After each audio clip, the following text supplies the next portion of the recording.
नमस्ते सबैजनामा हो। यो चाहिँ मेरो अर्को ब्लग हो। यहाँ चाहिँ गाडीहरू जाँदैछ यसरी। क्यानाडा डे हो आज, पटेका पड्काउँदै थियो भनेर सबैजना कुदेर आयो। धुम्म छ, केही देखेन। गाडीहरू चाहिँ अगाडि जाँदैछ हो। यहाँ त डल्लै लाइन छ। यामतमा आज क्यानाडा डेको लागि पटेका पड्काउने भनेर हामी आएको हो। पटेका एउटा पनि छैन। यहाँ बसेको छौँ। चिसो दिन पानी पर्ला जस्तो दिन। अगाडि डल्लै उयो भयो, डल्लै बन्छ हो। अनि यस्तो छ हो। यो चाहिँ मेरो अर्को ब्लग है।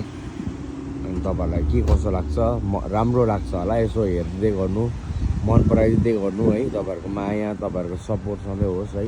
अनि मेरो प्रार्थना अनि आशिष सधैँ भइरहेको होस्। भगवान्लाई त्यही भन्छु, तपाईँहरूको राम्रो होस् है। अनि हेर्नुहोस् त्यही सबै बिच है, एकैवटा गाडी बिस्तारै गाडी चल्दैछ। बिस्तारै